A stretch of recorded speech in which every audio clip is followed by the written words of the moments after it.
네, 다시 돌아왔습니다. 아, 배치를 조금 바꿔봤는데요. 그래도 많이 어색하죠. 뭐 이렇게도 해보고 저렇게도 해보면서 뭔가 이 공간에서 만들 수 있는 가장 좋은 조합, 아웃풋을 한번 만들기 위해 애써 보겠습니다. 여러분들도 보시면서 좀 어색한 부분들이 있으면 얘기해 주시면 참고하도록 하겠습니다. 일단 이제 목소리와 배경음이 잘 들리시나요? 네, 지금 두 분 들어오셔서 아직 네, 더 들어오시면 어떤 조금 더 반응을 알 수 있을 것 같습니다. 네, 조금 전에 있는 그대로 나답게 라는 제가 두 번째로 내는 그 책에 대해서 잠깐 이제 말씀드렸어요. 거의 뭐 제목이랑 부제 그리고 여는 글 조금 이제 읽다가 한 시간이 훌쩍 지나가 버렸는데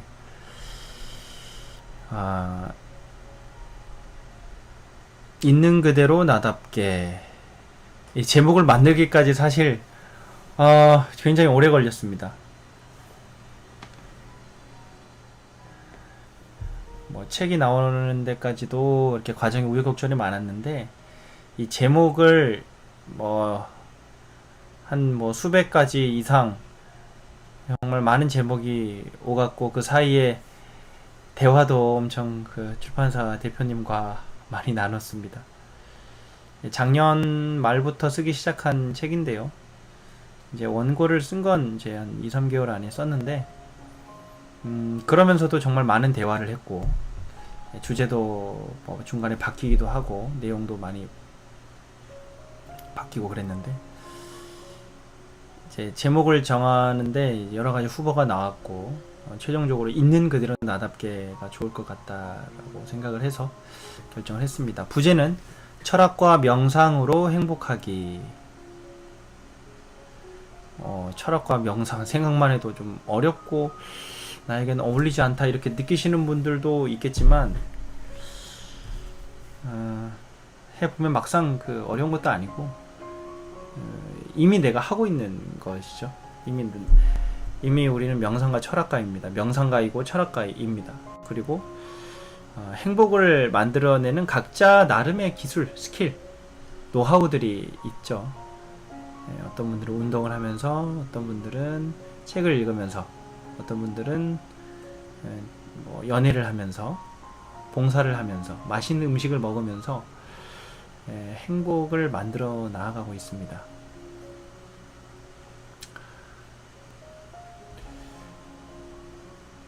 있는 그대로 나답게 여는 글과 이제 목차를 좀 살펴보면서 이제 나머지 소개를 마치도록 하겠습니다. 아무튼 내일 이제 출간이 됩니다. 내일 출간이 되는데 그 전에 오늘 전날 기본 소개를 한번 마치려고 해요. 그래서 12시가 되기 전에 마무리하는 걸로 이렇게 하겠습니다.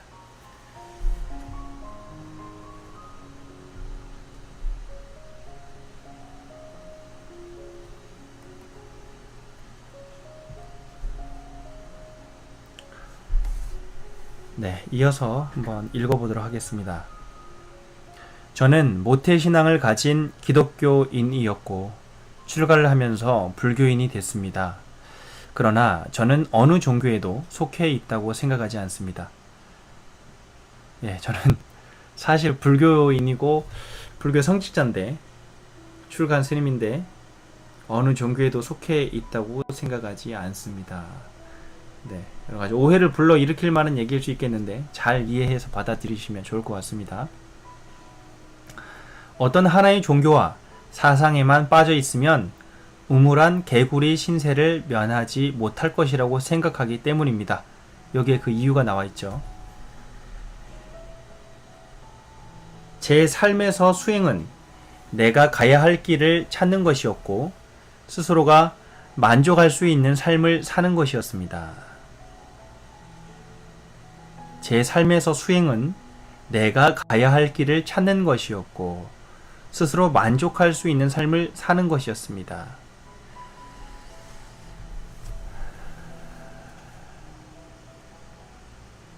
과연 무엇이 수행일까를 한번 다시 생각하게 됩니다.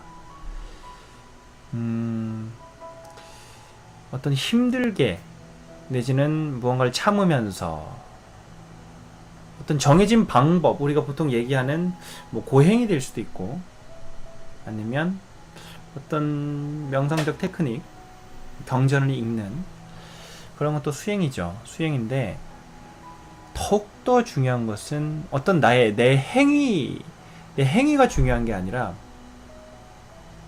내가 과연 어떤 생각을 하면서 어떤 마음가짐을 가지면서 이 행동을 하느냐일 것입니다. 그러니까 어떤 보여지는 것이 중요하다기보다는 그보다 더 중요한 것은 내가 어떤 생각을 가지고 어떤 목적에서 무엇을 위해서 수행을 하고 있느냐. 이것을 불교식의 표현으로 얘기하면 어떤 화두를 갖고 있느냐라고 할 수 있겠죠. 이제 선가에서 참선을 주로 닦는 그런 수행 전통을 갖고 있는 선가에서는 화두를 어떤 이해할 수 없는 우리의 통상적인 생각으로는 바로 이해가 되지 않는 것을 화두로 둡니다. 이것도 화두고요. 또 우리가 이 일상에서 쓰는 용어 중에 화두란 말이 있죠. 화두. 뭐 오늘날 요즘에 이슈다, 뭐 주제다 이런 의미로서의 화두인데 화두라는 그 말 한자의 의미를 보면 이 화두 대화할 때 이 대화 화자 그리고 두 머리두 그러니까 대화 말의 앞에 있다는 거죠. 앞서 있다는 것입니다. 그러니까 말 그 이전의 것을 알기 위한 어떤 도구, 시그널이라기보다 어떤 장치인 것이죠. 화두 자체가 의미 있다기보다 이것을 통해서 내가 이 말이 있기 이전의 상태로 가기 위한 이제 도구라고 하는 것입니다. 그 이전 상태로 가는 것이죠. 말 이전의 상태. 그러니까 존재를 느끼기 위한 도구다라고 이해하시면 될 것 같습니다.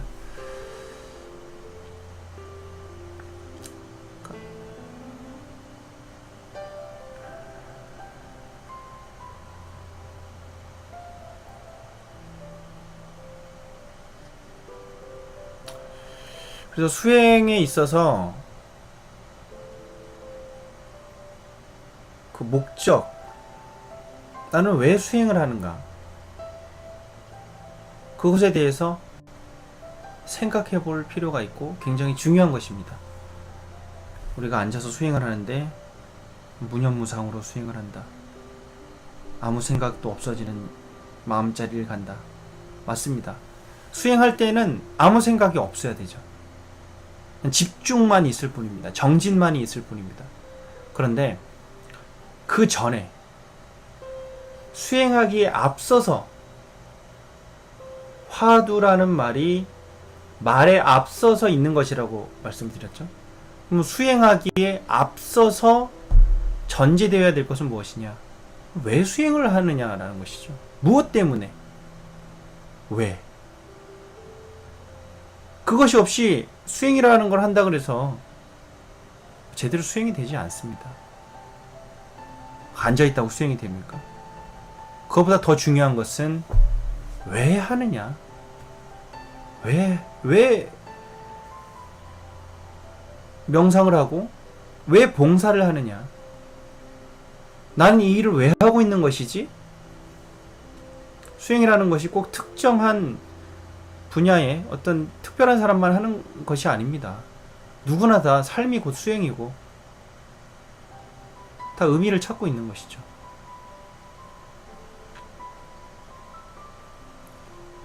도대체 그런데 오늘 하루를 살고 지금 이 시간에 숨 쉬면서 살아있는데 무엇 때문에 나는 지금 살아있느냐, 무엇 때문에 이 일을 하고 있느냐, why라고 하는 그런 질문, 큰 질문, 이것이 있어야 된다는 것입니다. 내가 무슨 일을 하건 간에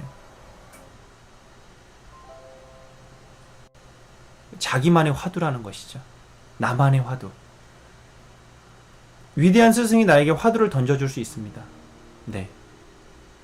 그게 나에게 의미 있고 나를 깨닫게 할 수 있는 도구가 될 수 있죠. 그런데 우리가 그런 스승을 쉽게 만날 수 있겠습니까? 그런 만나야 되겠다는 마음을 가지면 만나게 되고 더 그럴 수 있는 기회가 많아지지만 그러기 쉽지 않습니다. 이 세상은 그리고 나 홀로 살아가는 세상이지 않습니까? 함께 의지해서 살아가기도 하지만 자기 혼자 있는 시간이 더 많고 자기가 자기 자신을 책임져야 되는데 내 스스로 나 혼자 있을 때 어떤 생각을 가지고 나를 어떻게 이끌고 살아갈 것이냐, 그 목적이 굉장히 중요하다는 것입니다. 불교에서는 목적 자체를 버리라라는 말을 하고 있습니다. 그런데 이 자체도 잘 이해를 해야 됩니다. 그러면 깨닫고자 하는 출가의 동기라고 하는 것은 의미가 없는 것입니까? 출가를 왜 했느냐? 이것도 목적이 아니겠습니까?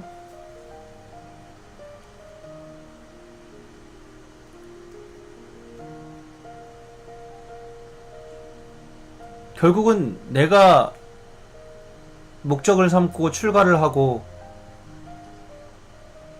삶의 의미를 찾고자 큰 어떤 슬로건을 걸고 출발했다 하더라도 나중에는 바뀔 수도 있죠. 바뀝니다. 지금 이 순간 오늘 나에게 의미 있는 그 화두가 있어야 된다는 것이죠. 수행의 목적, 삶을 살아가는 이유와 목적, 여기에서 나답게라고 하는, 나답게 산다는 것은 무엇일까? 결국 나로부터 시작된다는 것입니다. 이 세상에 나를 제외하고 무엇을 생각할 수 있습니까? 욕심은 버려야 되겠죠. 내 욕심과 에고와 그 잘못된 생각들은 버려야 되겠지만 나라는 본질의 존재성은 어디 가는 것이 아닙니다. 보는 나, 생각하는 나, 본질의 나, 이 나는 누구인가? 그리고 그 나답게가 바로 그 나를 봤을 때 저절로 드러난다고 하는 것입니다. 그걸 이제 선가에서는 회광반조라는 말을 씁니다. 빛이 휘어서 반조해 본다, 돌이켜서 비춘다라는 뜻입니다. 무언가 나를 다시 본다는 것이죠. 마음을 보는 마음이 있다는 것입니다. 마음은 주체가 되기도 하고 대상이 되는 것입니다. 그러면 보는 마음과 보여지는 대상이 되는 마음은 엄연히 다른 것이죠. 그래서 보는 마음을 다른 말로 이제 주체적 정신이다, 자아다, 참나다, 아뜨만이다, 이런 얘기를 또 하는 것이고요.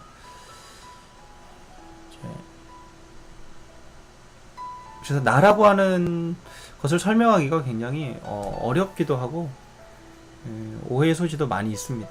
심리학에서 보면 이제 보통 나라고 하는 주체성을 설명할 때 뭐 에고라고도 하고 셀프라고도 합니다. 에고는 보다 조금 어떤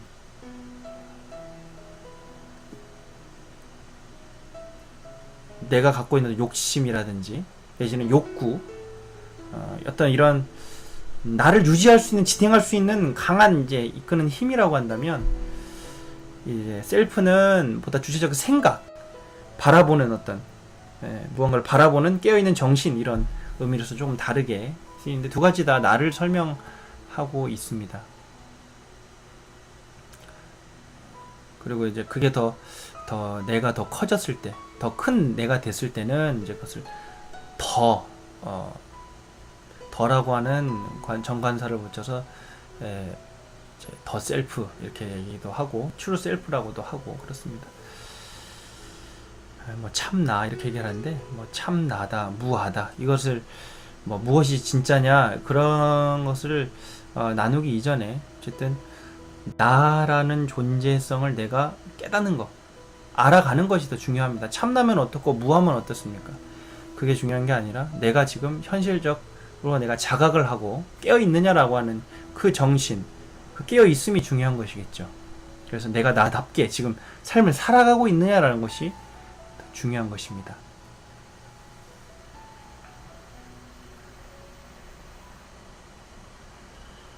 네, 이어서 조금 이야기를 이어가 보도록 하겠습니다.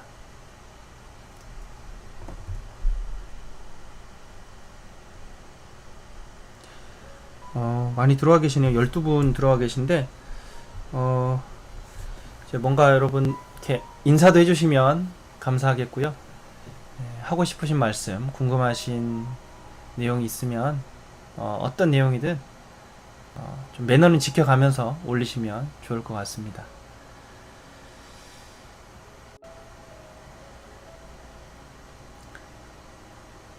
누군가에게 가르침을 받는 것도 함께 어울려 사는 것도 제가 진리의 사람으로 거듭나기 위한 과정이었습니다.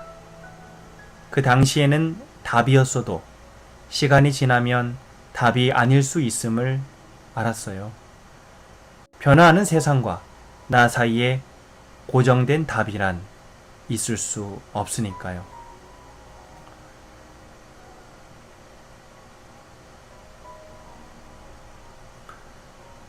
무언가를 배우고 수행하는 과정은 내가 진리의 사람이 되기 위한 과정이었습니다.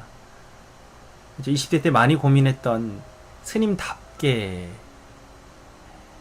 진리인답게, 수행자답게 여기에서 이제 나답게로 점차 변해가는 과정이라고 말씀을 드렸습니다. 결국 내가 진리의 사람이 된다는 것은 내가 내 안에서 진리를 발견한다는 것이고 내 안에서 진리를 발견한다는 것은 아주 훌륭한 가르침을 비추어 봤을 때 내가 드러난다. 내가 진짜로 이제 보이기 시작한다는 것입니다.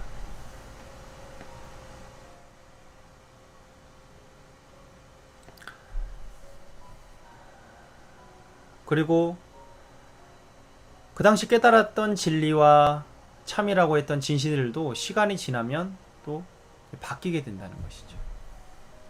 우리의 생각도 변하고 세상도 변하고 나도 변하고 고정된 진리가 아니라 그때그때 나에게 맞는 해답이 있다는 것입니다. 케이스 바이 케이스라는 것이죠.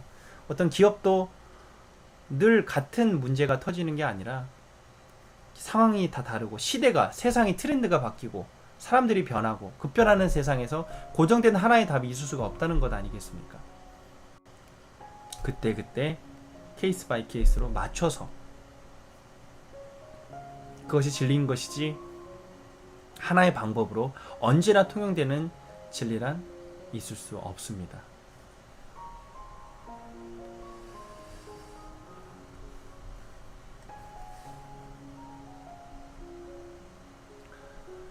그래서 그동안 저의 정신세계를 지탱해왔던 이념과 가치에 내린 사상적 뿌리를 뽑아내기로 했습니다. 지금까지 내가 참이라고 믿었던 진리와 깨달음도 거짓일 수 있기 때문입니다. 그동안 제가 진짜라고 믿었던 것들이 가짜, 잘못된 것일 수가 있지 않겠습니까? 내가 이 수행을 했을 때, 이 가르침을 믿었을 때 구원되고 해탈되고 극락에 가고 천국에 갈 수 있다. 이 생각은 굉장히 오만할 수 있는 생각이고 가장 위험할 수 있는 생각이라는 것입니다.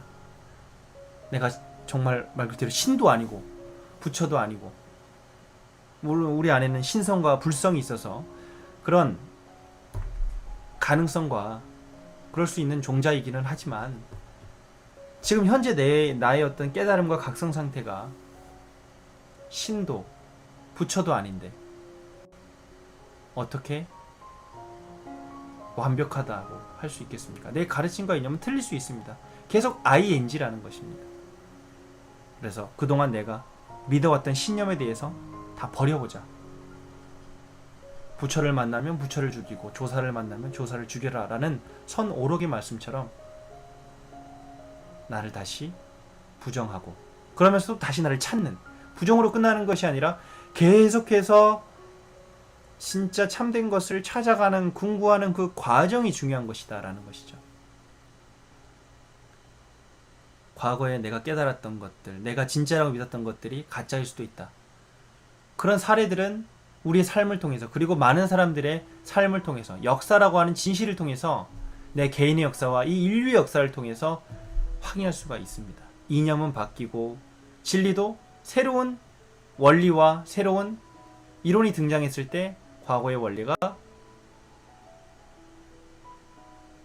부족하다는 것이 드러나는 것입니다. 완전히 틀렸다는 의미가 아닙니다.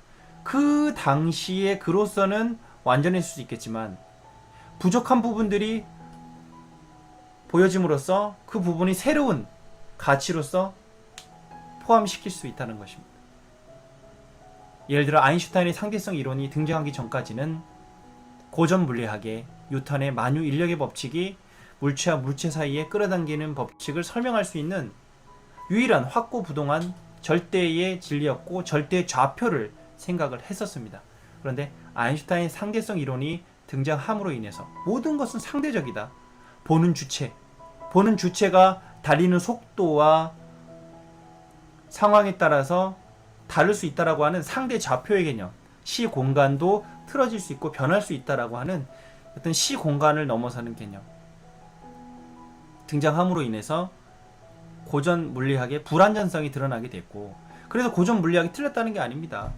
우리가 고등학교 때 이제 이과 같은 경우에는 물리학을 많이 배우는데 고전 물리학 뉴턴의 그 이제 배우죠. 중력이란 끌어당기는 힘이란 거리에 반비례하고 무게에 각자의 무게에 비례한다라는 그런 이제 법칙이 있는 것이죠. 근데 그것도 틀린 얘기는 아니에요. 우리가 보여지는 시각, 우리가 보여지는 세상에서는 그게 진짜 맞는 얘기라는 말입니다. 그런데 더 큰 우주적 스케일에서, 그리고 빨리 움직일 때 어떤 이런 특수한 상황에서 미스가 발생하는 것이죠. 포함할 수 있는 더 큰, 더 포괄적인 진리와 원리가 만들어졌을 때 그것을 모두 설명할 수 있는 그것이 있는 것입니다. 지금도 과학자들은 모든 것의 이론이라는 걸 통해서 이 네 가지 강력, 양력, 중력, 전자기력을 하나로 합칠 수 있는 그런 통일장 이론을 찾고 있는 것이죠. 아직도 불완전한 것들이 많이 있는 것입니다. 우린 그런 역사적 진실을 통해서, 그런 사건과 사실을 통해서 우리가 갖고 있는 생각의 모순이 있을 수 있다라고 하는 사실, 시대에 따라서 변할 수 있다는 사실을 우리는 잊지 말아야 할 것입니다. 네, 이제 채팅창에 유미영님께서 글을 남기셨습니다. 명상을 시작해 보려 합니다. 과거의 잘못이 자꾸 떠오르는데 어떻게 명상을 해야 할까요? 그러셨습니다. 네, 과거의 잘못이 자꾸 떠오른다. 예. 명상을 하다 보면 일단은 생각이 많아집니다. 평소보다, 사실 생각이 많아진다는 표현보다 더 정확한 건 많이 보인다는 것이죠. 우리는 하루에도 5만 가지의 생각을 한다고 합니다. 정말 뇌 과학에서도 5만 가지 정도의 생각을 한다는 게 이제 이렇게 연구가 됐는데, 많은 생각을 하는데 우리가 많은 생각을 하고 있어요. 사고 작용을 하고 있는데 우리가 잘 모를 뿐이죠. 인식을 못할 뿐이지 우리 잡생각도 많이 하고, 그것을 모르다가 그냥 정신없이 지금 하고 있는 일을 하고 뭐 바쁘게 살다 보면 모르죠. 그러다가 이제 명상을 하거나 가만히 집중하다 보면은 내가 이렇게 생각을 많이 했구나 라는 것이 나타나는 거예요. 별 생각이 다 나죠, 정말. 근데 뭐 필요 없는 불필요한 생각이 너무 많죠, 사실은. 그래서 어떤 명상을 한다는 것은 생각을 버리는 것이다, 이렇게도 표현을 합니다. 생각을 버리는 것이 명상이다, 이렇게도 얘기할 수 있는데, 생각을 버리려고 그러면 또 더 잘 안 버려져. 생각을 버리려고 하는 그 생각이 또 다른 번뇌가 되니까. 생각을 버려야 되겠다라고 하는 동기와 목적은 두 대, 명상을 할 때에는 잊어버려야 되는 거죠. 아까도 삶의 수행을 하는 목적에 대해 생각하는데, 수행할 때는 또 그 잊어버리는 거예요. 무념무상이 돼버리는 거예요. 그런데 이 목적을 두는 것과 두지 않는 것은 굉장히 다릅니다. 이것을 바로 원력이라고 하고 발언이라고 합니다. 내가 어떠한 발언을 가지고 어떤 원력을 가지고 출발하느냐에 따라서 이 과정이 달라지는 거예요. 마치 우리가 검색창에 검색어를 입력을 했어요. 어떤 검색어를 입력하느냐에 따라서 결과가 다르죠. 결과를 찾아가는 것은 자신이 또 그 다음에 해야 될 일이지만, 일단 내가 필요한 명령어를 탁 쳐야 되는 거예요. 그 명령어를 치지 않으면 결과값은 아무것도 안 나와요. 그런 것처럼 우리가 삶의 동기와 목적에 대해서는 뭔가 생각을 해야 된다는 것이죠. 그리고 이 일을 할 때는 여기만 집중하는 거예요. 그래서 이제 이분 같은 경우도 명상을 하고자 하는 이제 목적이 있을 겁니다. 목적이 무언가 있을 거예요. 목적을 이제 뭐 너무 마음이 아프고 스트레스를 받고 너무 마음이 심란해서,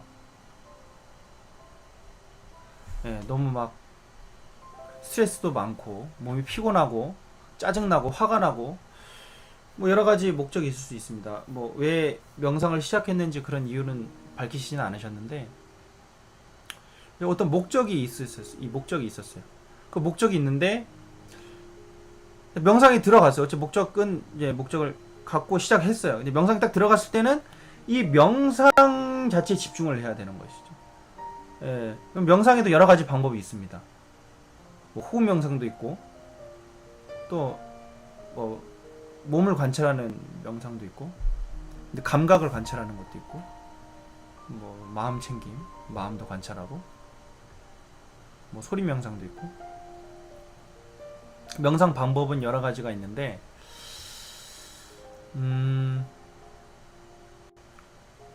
지금 명상을 할 때는 집중을 해야 되지 않습니까?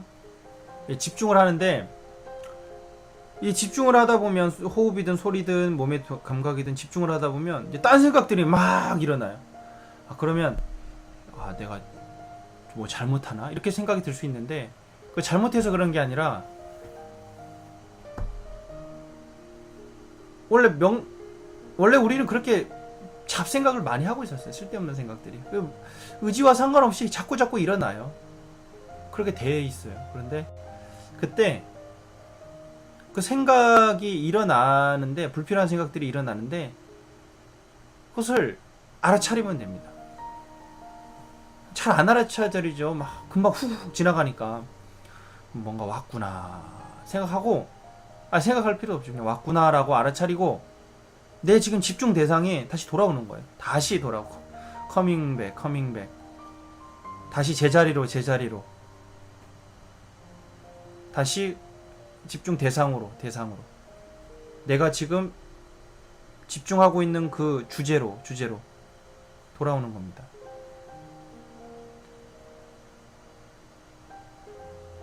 그러다 보면 좀 괜찮아져요. 다시 또 올라온단 말이에요. 다시 또 막 이런 생각들이 올라와요. 그럼 어떻게 해야 되느냐? 거기 빠지면 안 됩니다. 뭐 빠지고 싶은 생각들이 있을 수 있죠. 진짜 그 자식이 떠오를 수도 있고, 그 놈이 떠오를 수도 있고, 그 사람이 떠오를 수도 있고, 그 일이 떠오를 수도 있고, 그때 내가 막 그러면서 후회할 수도 있고, 내가 그때 그러지만 않았어도, 이미 지나간 과거지만 막 후회할 수도 있어요. 떠오를 수는 있습니다. 떠오르는 것 자체가 우리가 막을 수 없어요. 생각이 떠오르는 거를 막을 수 없죠. 우리가 꿈꿀 때 꿈을 우리가 뭐 막을 수 있습니까? 꿈도 우리가 잠잘 때 일어나는 그런 의식 작용인 거잖아요. 생각이, 잠잘 때 일어나는 생각이 이제 보이니까 꿈인 것이죠. 보다 더 드라마틱하게 보여서 그게 꿈이라고 하는 것이죠. 우리 평소에도 일상생활에서도 꿈을 꿔요. 잡념이 곧 꿈이 아니겠습니까? 생각 일어나면 달리 특별한 방법은 없어요. 특별한 방법이라는 것은 왔구나. 뭔가 왔구나. 뭔가 왔구나. 알아차리는 거예요. 화가 난다. 내가 그때 왜 그랬지? 그 자식이 진짜 왜 그랬지? 라고 하는 것을 알아차리는 거예요. 알아차리면 돼요, 그냥. 알아차리면 장땡이에요. 그냥 다 만사형통이에요. 돼요. 뭐가 되느냐? 뭐가 될까요? 일단 내 마음이 편해져요. 알아차리는 것만으로도 일단은 내 마음이 편안해진다는 것입니다.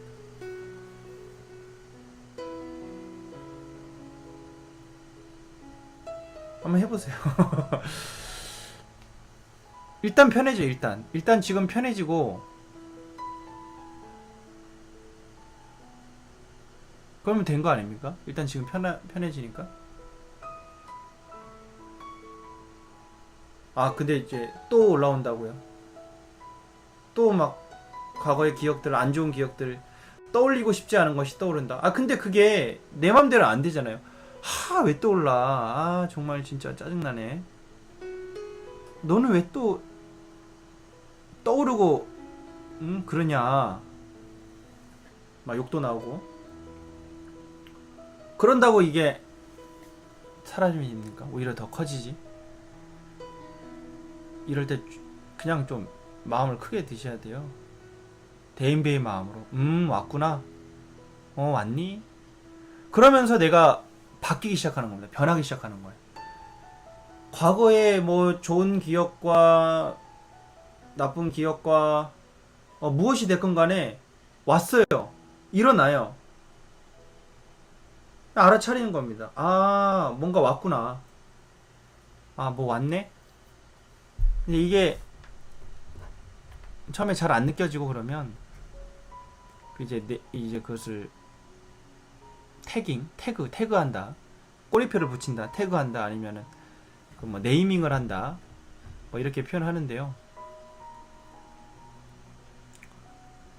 생각에 이렇게 이름을 붙여주는 거예요. 부정적인 생각, 긍정적인 생각, 과거의 어떤 생각, 이렇게 이름을 붙여주는 겁니다.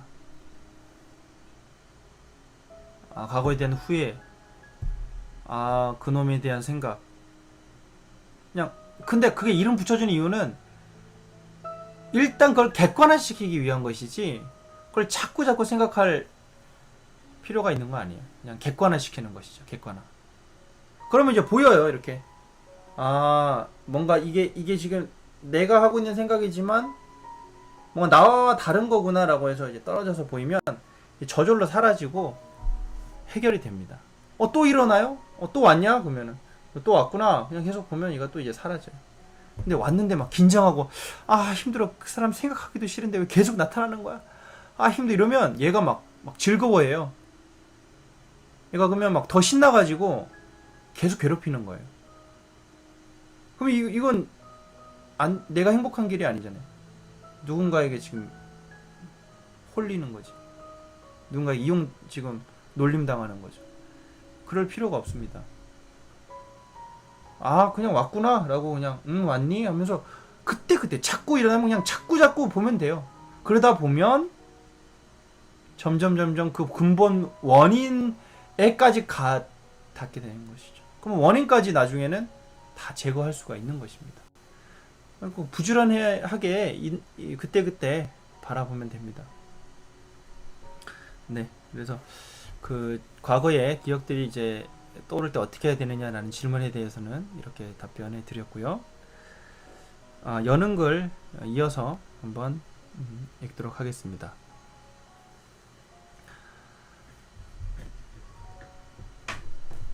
사상가 함석헌의 어록이 담긴 너 자신을 혁명하라에는 이런 말이 쓰여 있습니다. 생각하면 깨닫게 된다. 깨닫고 보면 인생관이 달라진다. 세속주의에서는 잘 먹고 잘 입고 명예를 누리는 권세를 휘두르고 살자는 것이 목적이다. 그러나 인생의 참 모습을 깨닫고 나면 그 모든 것이 다 떨어져 나간다. 그것은 마치 초겨울 마른 갈대 같다.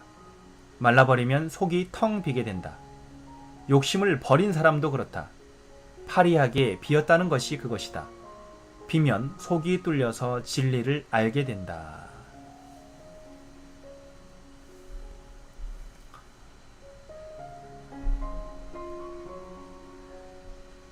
우리가 이제 세속적인 그런 가치만을 두고 사는 것이 아니라 이제 욕심을 버리게 되면 이제 진짜 참된 모습이 보이게 된다는 것입니다. 네, 잠시 멈췄다가 한 5분 정도 후에 다시 이어서 하도록 하겠습니다.